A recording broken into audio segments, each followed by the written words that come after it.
Blasting, billowing, bursting forth with the power of 10 billion butterfly sneezes. This is Wine, Money, and Song.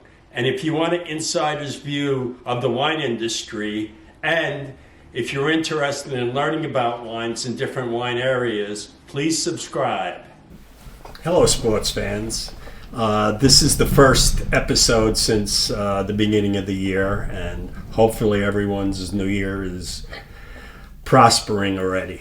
I have plans to go to New York next week to go to the Union and Grand Cru 2022 Bordeaux tasting, where there's over 125 Bordeaux to taste. And this is the finished product. The wines are in the bottle now. And this is the true taste test. Barrel samples are good indications, but the wines have spent a year and a half in barrel, and you will get to see what the verdict is on the vintage, and I'm really looking forward to it. Now, there is rumors of a snowstorm right before the tasting, and I'm hoping I get out from the Boston area and get to New York, but we'll keep our fingers crossed, and I will have a episode or maybe two on the Union, the Grand Cru 2022 Bordeaux if I get there. So looking forward to doing that and running into some old friends in New York. This episode, I'm going to give some highlights on 6 wines I've tasted recently, and let's get the show rolling. The first wine is a Bordeaux from the 2009 vintage Chateau Magdalene. And Chateau Magdalene does not exist anymore. In 2012, they were bought out by the Mouex family, and it's being incorporated in the final blend of Bel Air Menage. And the quality of Bel Air Menage has gone up because the Magdalene's been incorporated into it. And Magdalene was sort of an insider's Saint Emilion. It was very classical, not big like Pavots, not big like L'Angelus, but very elegant, very age-worthy. And it was planted on the limestone plateau in Saint Emilion, and I've had many vintages of this wine. 1970 was excellent, 75. I still have in my cellar 2005, 2009, 2008, 2010. And as I said, now the wines go into Bel Air Menage. So the 2009 Magdalene was a beautiful, plummy, ripe, full-flavored wine, not overly tannic, well-balanced, and an outstanding Saint Emilion. If you like the old style, it's not over the top. High proportion of Merlot, and as I said, these wines have aged a long time. I remember having the 82 and the 83.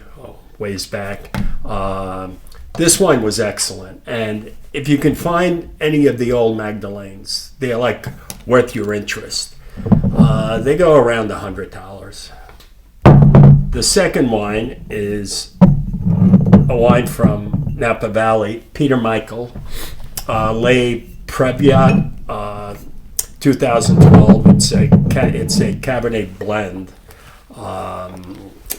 Let me give you let's see if they tell you. Yeah, the blend is 64% Cabernet, 20% Cabernet Franc, 11% Merlot, 5% Petit Verdot, and it's from the Knights Valley.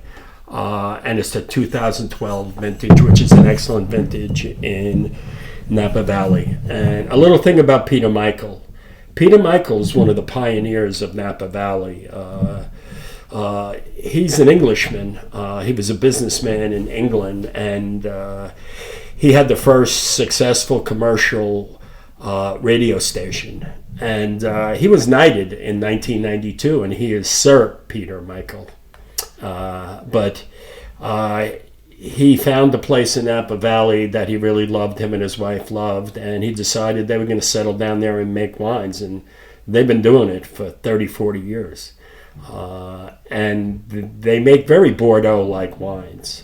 And they make very small quantities of it. And it keeps the richness. This wine, 2012 Previat, is, there's a ripeness to it, a richness, but it's very darkly colored. And you can tell there's a lot of new barrels on the wine. Now, this is a style, a very rich, big California style. And if you like that style, you'll love this wine. Now, this wine costs around $200 a bottle. And as I said, there's not a lot of Peter Michael around. Is it a wine that I love? I like the more elegant style. This is a richer style, but still, it's very, very complex. The third wine I bumped into a week ago at Trader Joe's, and it's a Barbera Nysa Reserver, and it's 100% Barbera, and it's a Trader Joe's Platinum Reserve wine. It's like $15. And it's lot number 117, and it's made by the Bressano Winery, which is one of the older families in winemaking in Italy. And this is a relatively new area, Nysa. 2000, they had their first rendition, and they were granted DOC status in 2008. And I think in 2014, they got a DOCG status. And this is the DOCG, the top of the line. And this 2019 Barbera. And I must say, I like Barberas, but they're generally very rustic, very high acidity, and they're really made for Italian foods. Rich meats, tomato sauces, cheeses, aged cheeses. This is a very elegant Barbera, very well balanced, and I was really shocked by the class of this wine. I don't think the word class and elegance goes with Barbera too often, but this wine really surprised me. So if you can see it at Trader Joe's, the Platinum Reserve Trader Joe's Barbera, pick it up. Very exciting wine. Okay. Now we're going to go into a Côte Rôtie. And Côte Rôtie is a Northern Rhone wine, and it's generally Syrah-based wines. And there's Côte de Blanc and Côte Rhone are the two major areas in Côte Rôtie. This wine is made from the Côte Blanc area, which is a lighter soil and not as big style as the Brune is. And this is Cuvée de Plissé, 2015, Gilles Barge. And I think his son is now in charge, Julian Barge. And they used to make negociant wines, but now they basically do bottle all their own. And this was very flavorful. And if you really want textbook Syrah, go Côte Rôtie and Hermitage. The best Syrah in the world comes from there, in my opinion. And if you've ever seen the vineyards of Côte Rôtie, there's pictures. I'll try to dig one up and show you how beautifully terraced it is. And it's really up and down, and it's very, very hard to farm. But great Syrah, luscious, very wild fruits in it, and earthy tones. Remember, Syrah, you want Northern Rhone, and this is an excellent one. The next wine is a Cru Beaujolais, Clos de Roulette, Cuvée Tardive, and Cuvée Tardive means late harvest. In this case, it means harvested last. It doesn't mean it's richer or it's sweet, like some of the Cuvée Tardive wines, especially in Alsace, means sweet. This doesn't mean sweet. It just means it's picked late. This is a Fleurie, and this is 2009. So this is a 15-year-old Beaujolais. Now, I bought a lot of 2009 Beaujolais on write-ups. I had heard about them, so I bought a lot. And when I went to taste the wines were so big and not Beaujolais-like to me. And it seemed that the wines are too ripe. So a friend of mine, an acquaintance through a very close friend of mine who knows Josh Reynolds very well, and Josh passed away a few years ago, and we miss him today. I think he was one of the more commonsensical wine writers, and he covered Beaujolais, and I had asked him, I go, I'm really worried about these 2009s. They're too ripe for me. They're too big. They don't pop out with the berryishness. And he said, Tom, don't worry. You're going to have to age these a long time. I go, what do you mean? Beaujolais doesn't age. He goes, Tom, this is like, I think he said it was like the 47s. He says, they're still drinking good. Put this away, age it, and see what it tastes. So I opened up a bottle the other night, and Josh was right. And it's very interesting. If I had a blind, I don't think I'd peg it as a Beaujolais, but it's very rich, very complex, earthy, forest floor. I wouldn't guess it as Gamay. It's more Pinot Noir-like. But Josh, thank you. And the last wine is Wars Vintage Porto, 1977. And this wine's 50 years old, and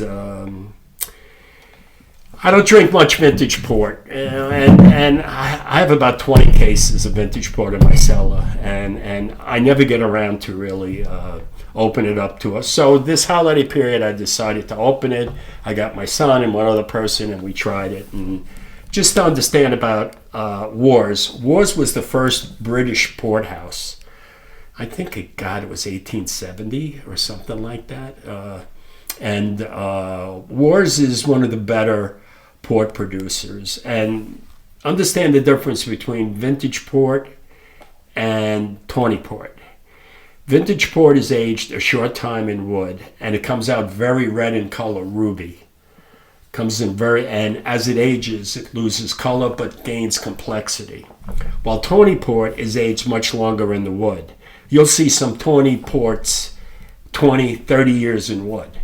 And what you get is a light brown wine, not a red wine, because it sits in the wood and it interacts with the oak and adds flavors like nuttiness, caramelization. But ruby port, as you know, ports are fortified with brandy, and that's part of the reason why they age a long time. So this is 1977, which is a great vintage for vintage port. And this wine was excellent, and you need good cheeses with it. You can have some fresh fruit with it too if you want. You can have nuts with it, but everyone should try a good vintage port.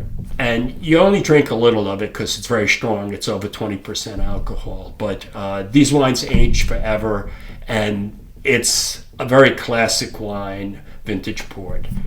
So I hope this helps your understanding on some of these wines, and I'm looking forward to going to New York and taste the 2022 Bordeaux out of bottle.